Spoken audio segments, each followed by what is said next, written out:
Et nous sommes de retour au plateau pour la suite de cette émission. Nous abordons notre deuxième sujet. Nous parlons à présent du Nigeria. 20 milliards de dollars américains économisés grâce à la suppression des subventions sur le carburant, la levée des subventions sur l'essence amorcée dès l'élection du président Bola Ahmed Tinubu à partir de mai 2023 aurait déjà permis au pays d'économiser près de 20 milliards de dollars américains selon le gouvernement. Une annonce faite par le ministre de l'économie et des finances. À l'avenir, le pays prévoit économiser chaque année 7,5 milliards de dollars grâce à cette mesure. On sait que cette mesure au début était très impopulaire, ce qui a suscité d'ailleurs des manifestations au Nigeria. Bola Ahmed Tinubu a tenu dur. Sa mesure a permis au Nigeria d'engranger 20 milliards de dollars américains pour mai 2024 à cette fin d'année, mai 2023 à cette fin d'année 2024. J'ai juste envie de poser une question. Est-ce que finalement c'était plutôt Bola Ahmed Tinubu qui avait raison, Germain? Je dirais pas qu'il avait raison, je dis qu'il a fait un peu comme tout le monde. Il a déshabillé Pierre pour habiller Paul, donc il n'y a rien de nouveau parce que la vie est effectivement très chère. Il prétend qu'avec les 20 milliards de dollars américains qu'il vient de se faire sur cette opération, il va investir dans l'agriculture, dans l'éducation et la santé. Mais qu'est-ce que ça peut bien rapporter si la vie devient chère, même si les enfants peuvent aller à l'école, même si l'agriculture et la santé se développent, quand on est obligé de dépenser comme on dépense aujourd'hui au Nigeria pour se déplacer, pour manger, ça reste quand même un souci. Maintenant, on attend de voir effectivement comment cet argent-là sera investi et comment les Nigérians vont apprécier les nouveaux changements qu'il y aura dans ces trois secteurs-là qui sont prioritaires pour le président Tinubu et pour lesquels il a supprimé ces subventions-là pour espérer gagner de l'argent. Mais on sait quand même que ce n'est pas une décision personnelle, ce sont les institutions comme la Banque mondiale et le FMI qui lui ont recommandé cette décision. Il n'était pas le premier président à qui cela a été demandé. Avant lui, d'autres présidents avaient eu cette recommandation. Ils n'ont pas eu le courage donc de l'exécuter. C'est lui qui a pris sur lui de le faire.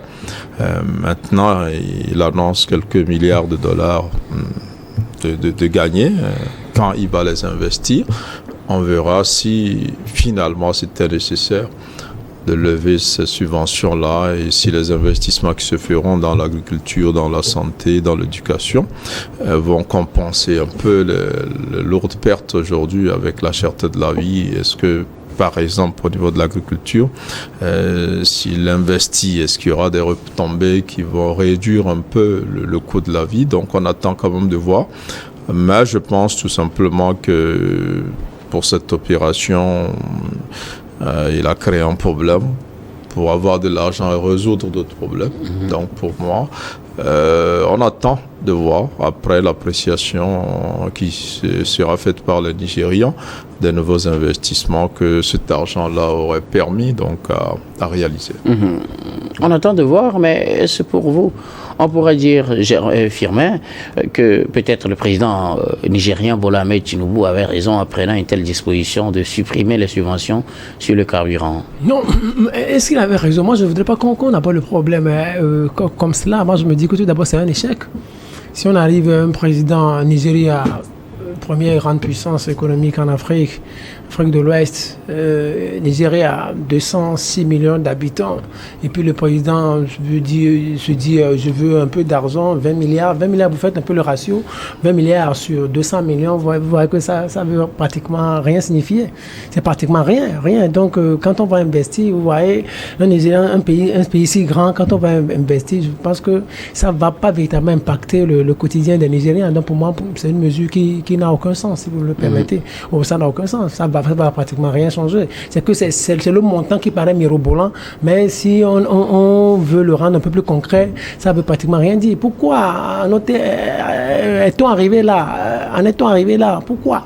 C'est avec tout ce que nous avons, avec toutes les ressources du sous-sol, tout ce qu'on a, s'il faut maintenant supprimer ou lever la subvention, est-ce qu'on devrait même arriver à une histoire de subvention? En réalité, avec le pétrole dont dispose le pays, on devrait avoir le pétrole en quantité considérable pour pour tout le monde. On n'a même pas besoin d'une quelconque subvention parce qu'en réalité, si on gérait bien les ressources du pays, les gens n'auraient pas toutes les difficultés qu'ils ont aujourd'hui pour se procurer ou pour se procurer le carburant, pour se nourrir et même pour avoir l'électricité. C'est parce qu'il y a déjà une si mauvaise gestion. C'est cette si mauvaise gestion qui a créé ou qui a contribué à créer Boko Haram. Donc c'est la même situation aujourd'hui. Donc les Nigériens n'arrivent pas à avoir une gestion saine de leur économie et c'est pour cela que nous avons ça. Sinon en réalité, moi je ne trouve pas ça extraordinaire et il n'a rien fait. Ça veut pratiquement rien dire. C'est-à-dire devant la presse on croit que c'est quelque chose. Sinon ça veut pratiquement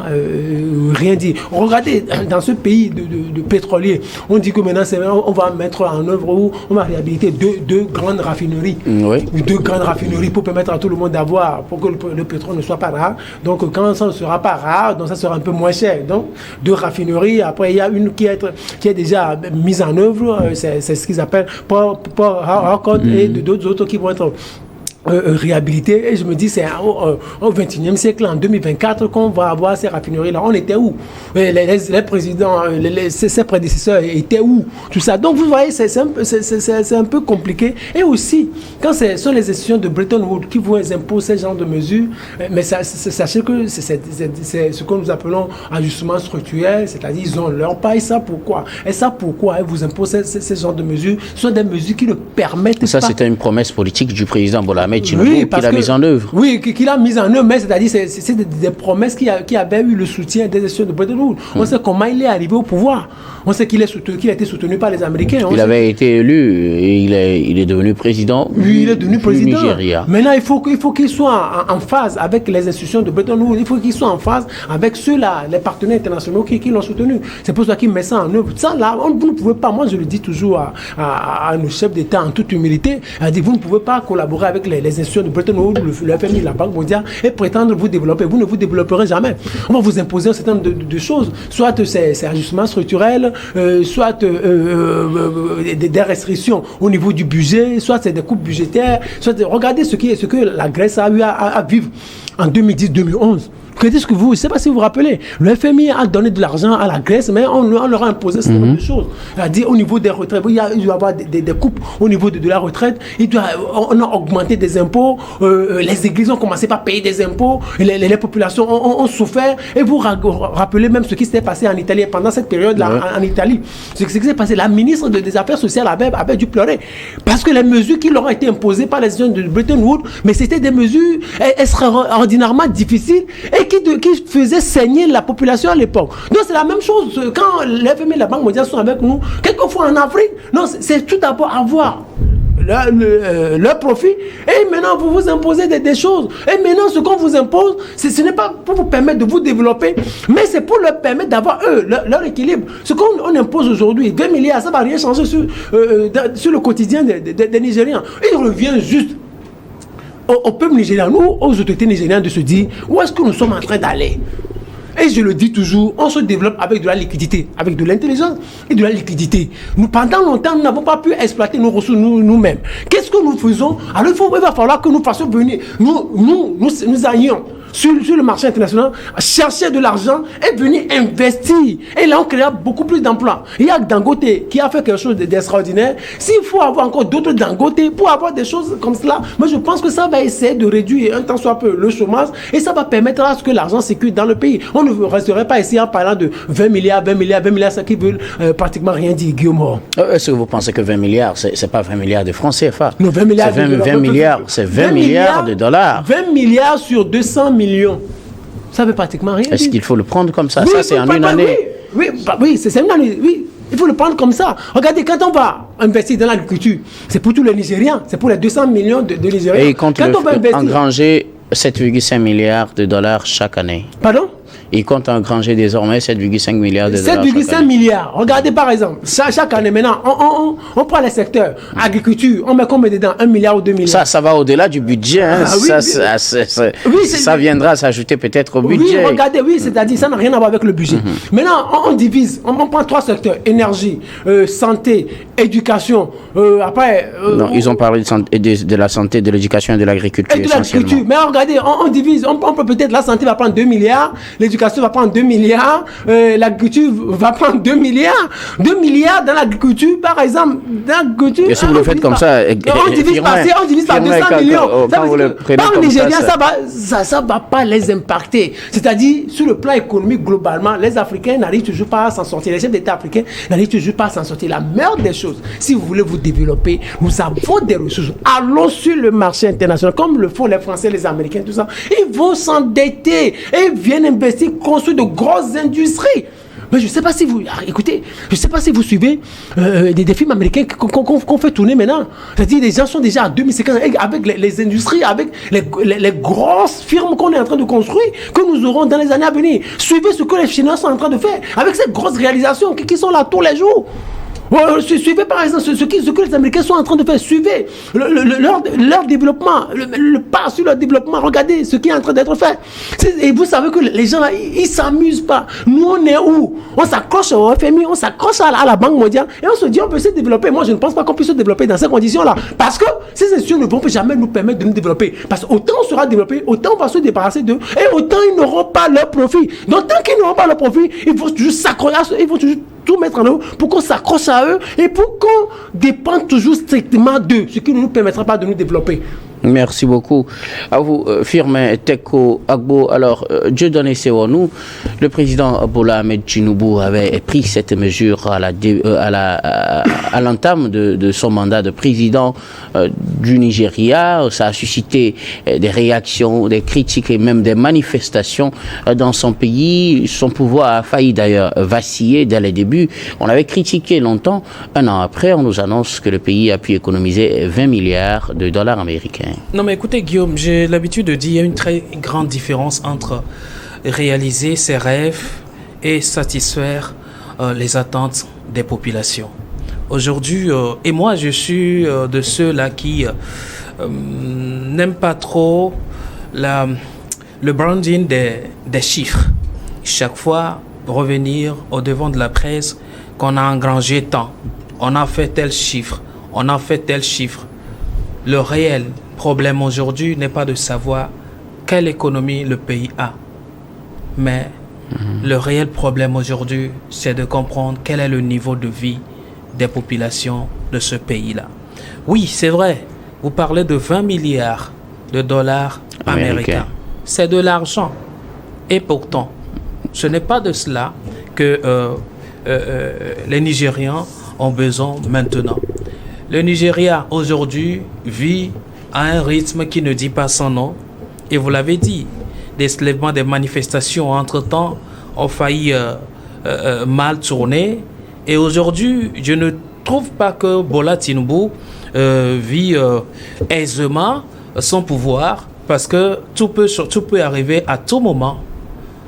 Pourquoi? Parce qu'il a touché le cœur du social en refusant la subvention sur le pétrole, en fait sur le carburant, et ça a créé tout ce que cela a créé jusqu'à ce jour, non seulement au Nigeria, mais des répercussions sur des pays d'à côté. Oui, on n'en a pas fini encore. Et quand on revient nous dire qu'on a fait des chiffres importants, en soi, c'est des réussites politiques pour le politique qui exerce cette manœuvre-là. Mais pour le citoyen nigérien, ça ne veut rien dire encore. Est-ce à dire que 2 milliards ou 20 milliards de francs américains seront donc... de dollars américains. De dollars américains, j'allais dire, seront répartis par citoyen ou alors distribués à chaque citoyen? Je pense que non. Mais c'est une promesse politique qui a été donc de suspendre les subventions sur les carburants. Et cela a été acté, cela a été fait. Aujourd'hui, les institutions internationales ont approuvé et cela a engrangé le chiffre qu'on est en train de présenter aujourd'hui à la presse. Mais en soi, cela ne résout pas le problème de la précarité, cela ne résout pas le problème de l'inflation qui sévit toujours au Nigeria. Le problème reste toujours et le problème demeure. Jusqu'à ce qu'on arrive à trouver une issue importante répondre aux attentes des populations et que chaque citoyen nigérien mange à sa faim et va librement à ses activités comme de par le passé. Le Nigérien fait ses business et se sent très à l'aise dans ce qu'il est en train de faire. Mais depuis l'arrivée de Tinubu au pouvoir, eh bien, les réseaux sont serrés, les tuyaux sont serrés, les vannes sont complètement bouchées. Alors, rien ne circule effectivement de par le passé. Est-ce que là, on ne mélange pas la suppression des subventions et puis les autres mesures d'austérité mises en place par le système Bola Tinubu? Parce que le résultat qu'on vient de présenter, c'est le résultat de la suppression de la subvention sur le carburant qui fait 20 milliards de francs CFA. Qu'est-ce que je dis? 20 milliards de dollars américains. Et quand on le ramène en francs CFA, ça fait banalement 6 fois quand même le budget du Togo. On n'a jamais refusé. D'accord? Mais ce que moi je suis en train de dire, oui, il n'y a pas de secteur qui évolue de façon isolée. D'accord? Et maintenant, la suppression sur le carburant, d'ailleurs, en soi, vous avez vu les débuts, ce que cela a suscité comme manifestation. Et cette manifestation était plausible dans la plupart, ou sur l'ensemble du pays. Donc, aujourd'hui, non. En soi, je ne peux pas prendre ce problème de façon séparée. Mais il en est aussi pour quelque chose. Voilà pourquoi je dis, avoir ce chiffre aujourd'hui, le brandir, ce n'est pas encore la fin. Je suis tenté de poser la question, et puis après. Et puis après, tout dépendra maintenant de ce qu'on fera de cette économie-là. C'est ce qui va peut-être redonner. Ce sera en fait la deuxième partie de ma question. Bon, voilà que je suis en train de... J'attendais plutôt la réaction par rapport à l'économie faite en un peu plus d'1 an. Très bien. Moi, je dis... c'est le rêve réalisé par Tinubu. En soi, je ne pourrais l'apprécier aujourd'hui parce que, pour la plupart du temps, moi, vous ne pourrez pas à l'étape aussi dire si c'est lui qui avait raison ou pas. Je ne pourrais c'est la question en fait que je posais. Voilà, je ne pourrais le dire parce que moi, je suis toujours du côté du peuple. Est-ce qu'aujourd'hui, le peuple est satisfait de ce chiffre? Moi, journaliste, je peux dire, c'est un beau chiffre. Les économistes peuvent dire, on est à un niveau très intéressant de notre économie. D'accord. Mais que dit le peuple? On n'est pas là que pour faire de l'intello sur papier. Mais il faut la réalité dans la vie du panier de la ménagère. Je pense que c'est ce qui est beaucoup plus important. Alors, je serais allé trop vite en besogne en applaudissant Tinubu ou alors en dégirant Tinubu sur ce résultat. Merci beaucoup à vous. Alors, l'objectif de cette mobilisation, c'est d'investir cette somme dans les secteurs essentiels. Ils ont ciblé certains secteurs essentiels comme l'agriculture, la santé, l'éducation.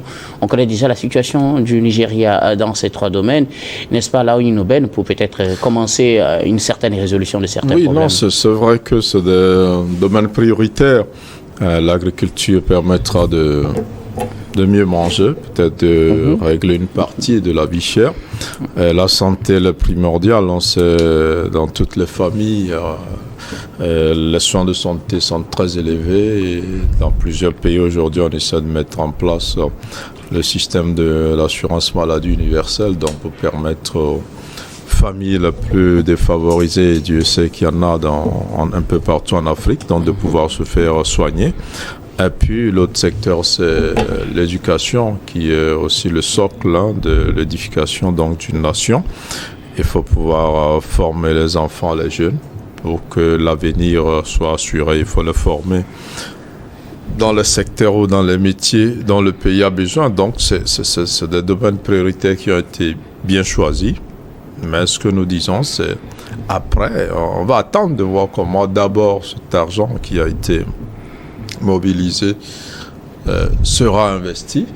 Et quel sera l'effet donc dans ces 3 secteurs clés qui ont été ciblés? Est-ce que les effets qu'il y aura dans ces secteurs-là vont faire oublier aux Nigérians donc les difficultés qui sont nées donc de la suppression de ces subventions-là? Donc ça sera la question.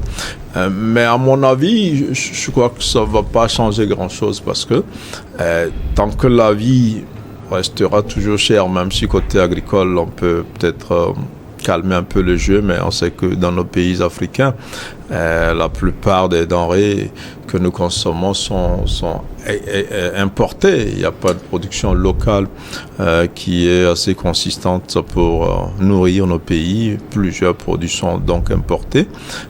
Est-ce que cette politique-là au niveau agricole va permettre de booster un secteur qui va nourrir suffisamment les Nigérians, je ne crois pas trop, parce que la tendance en Afrique, elle est presque la même un peu partout. Nous importons beaucoup de l'extérieur, de l'Asie, de certains pays occidentaux. Et quand on voit nos habitudes au niveau alimentaire, on se rend compte que nous ne prisons pas beaucoup les produits locaux, ce qui est un peu triste. C'est un constat général un peu en Afrique. Mais après, est-ce que le système éducatif qui sera mis en place avec ces nouveaux fonds annoncés, est-ce que les jeunes Nigérians seront dans des conditions beaucoup plus intéressantes pour être formés, pour étudier, pour être formés généralement?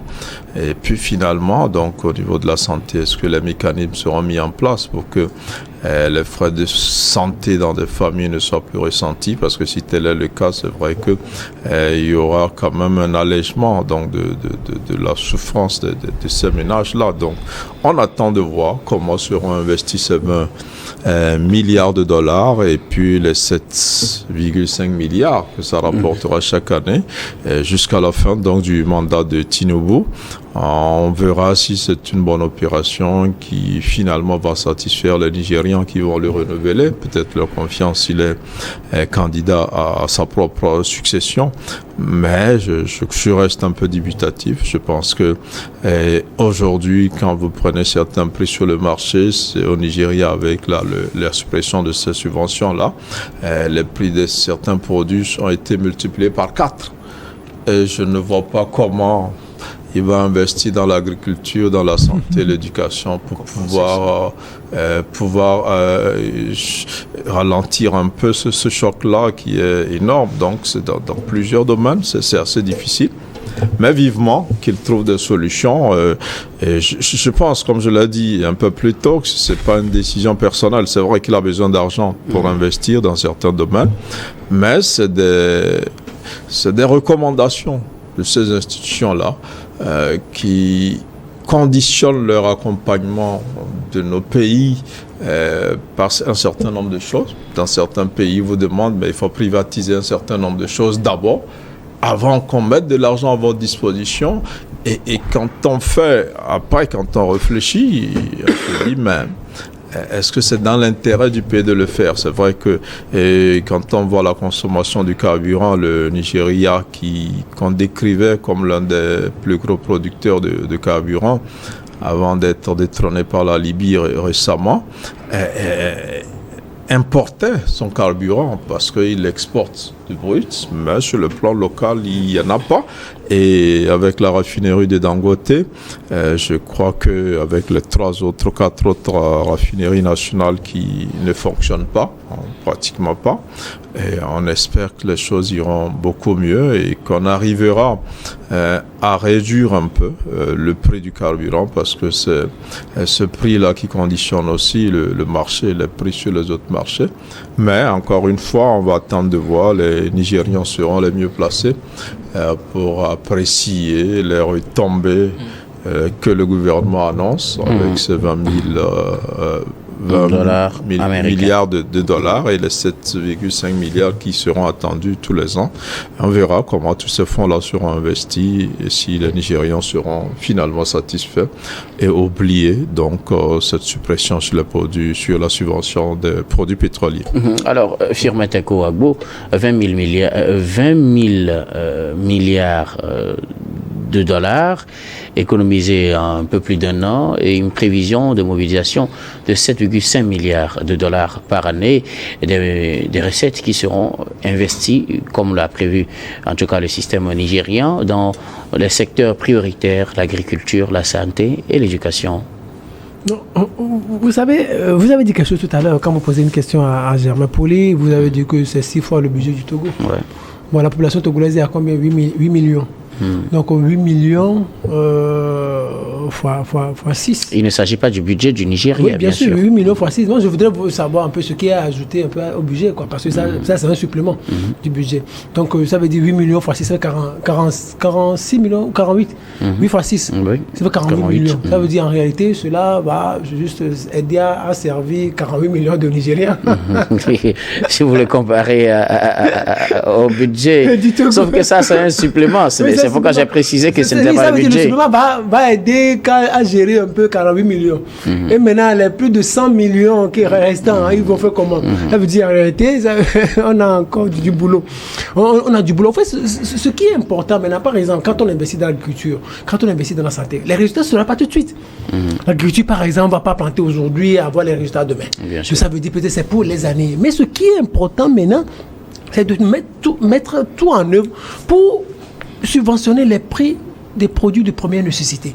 Parce que l'inflation, elle est à un taux élevé. C'est plutôt la suppression des subventions qui a permis d'avoir ceci. Vous voulez qu'on réinvestisse cet argent pour subventionner à nouveau? Oui, c'est-à-dire les prix de produits de première nécessité. Parce que, attendez, quand on dit la vie chère comment? La vie chère parce que le gars n'arrive pas à se prendre du savon. Parce que les subventions sont supprimées. Parce que les subventions sont supprimées. Et on parle de quelle subvention? La suppression dont on parle ici, c'est par rapport au carburant. Ouais. Maintenant, on dit, peut-être il faut chercher encore de l'argent pour subventionner d'autres produits. Vous auriez aimé que l'argent économisé sur le carburant soit mis pour subventionner les produits de première nécessité? Oui, peut-être. Au lieu de l'investir dans l'éducation, la santé, pour l'éducation et autres. Pour l'éducation et autres. Moi, je pense qu'il faut chercher d'autres mécanismes. Oui, d'autres mécanismes, d'autres ressources. Parce qu'on a besoin de ça. On a besoin d'autres ressources pour pouvoir subventionner l'agriculture. Parce que c'est des domaines colossaux. Maintenant, pour le moment, ce que les Nigériens veulent, c'est d'arriver à s'assurer 3, 4, 5 repas par jour. Merci beaucoup. Dieu donné sur nous, tout cet argent sera mobilisé pour 3 secteurs prioritaires. Oui, bon, ça c'est ce que le gouvernement dit. Attendons de voir l'effectivité. Mais ce qui est essentiel aujourd'hui, je le dis, je le répète encore, c'est comment survivre pour les Nigérians.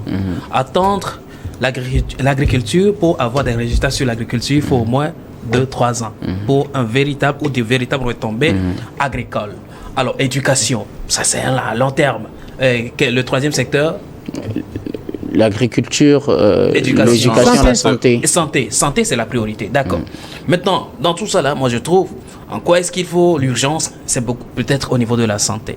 Mais toutefois, est-ce que c'est les retombées de cette suppression qui vont booster ces 3 domaines de la vie du Nigeria? Le gouvernement nigérien a un plan de route. Le gouvernement nigérien ne comptait pas forcément sur ces retombées de la suppression sur le carburant. Oui, bien sûr. Donc, c'est un plus. C'est un plus. Donc, ce n'est pas plutôt là qu'il faut voir l'avantage, puisque c'est un plus qui va s'ajouter à ce qui est déjà prévu. Très bien. Si vous avez 25 francs, on vous ajoute 10 francs, c'est pas grand-chose. C'est la manière de gérer cette fois-ci. Donc, dire qu'on attend grande chose au niveau de tous ces secteurs-là, c'est pas évident. Ce n'est pas maintenant. Le gouvernement a sa feuille de route et il doit aller en matière du développement du pays, pas forcément répondre à ces critères qui ne font pas, pour l'instant, du bien aux Nigériens. Moi, je viens juste ajouter un petit problème, un petit truc. Vous savez, les Nigériens ont un problème aujourd'hui. C'est d'avoir placer leur confiance en un président qui n'a pas de compétition, qui n'a plus de compétition dans les jambes. C'est un président qui est fatigué. Il n'a plus de compétition dans les jambes. C'est-à-dire, est-ce que ça a un problème avec l'investissement qu'il va faire dans le domaine de la santé? Oui, ça veut dire que le président ne contrôle pas grand-chose. C'est quelqu'un qui somnole régulièrement. Donc, il ne contrôle pas. Vous savez, le Nigeria, c'est un grand pays. Est-ce que c'est pas exagéré finalement? Non, c'est pas exagéré. Ça compte beaucoup. C'est pas un président dynamique. Il n'a plus de compétition. C'est-à-dire, il n'a plus rien. C'est quelqu'un qui a de l'argent. Il n'a plus rien à prouver. Ce n'est pas comme Donald Trump qui veut prouver au monde que les États-Unis sont de retour. Parce que c'est pas comme Donald Trump qui veut rendre encore plus grand les États-Unis. Est-ce que pour autant on peut dire que le président Joe Biden, comme à cause de son âge, a mal géré les États-Unis? Non, lui il n'a pas mal géré parce qu'il a une ambition, vous savez. Oui, c'est pourquoi je dis que l'âge ne devrait pas poser de problème. Mais c'est l'âge pose problème parce qu'en réalité ce chef d'État ne contrôle pratiquement rien. Et quand il somnole beaucoup. Est-ce que le fait de somnoler... Il somnole beaucoup. Il n'a plus rien. Merci en tout cas. C'est un bon Africain. Il n'a plus rien à prouver. Il n'a plus de compétition dans les jambes. Merci beaucoup à vous tous. Nous allons marquer la pause pour le journal, puis on reviendra tout à l'heure pour la suite de cette émission.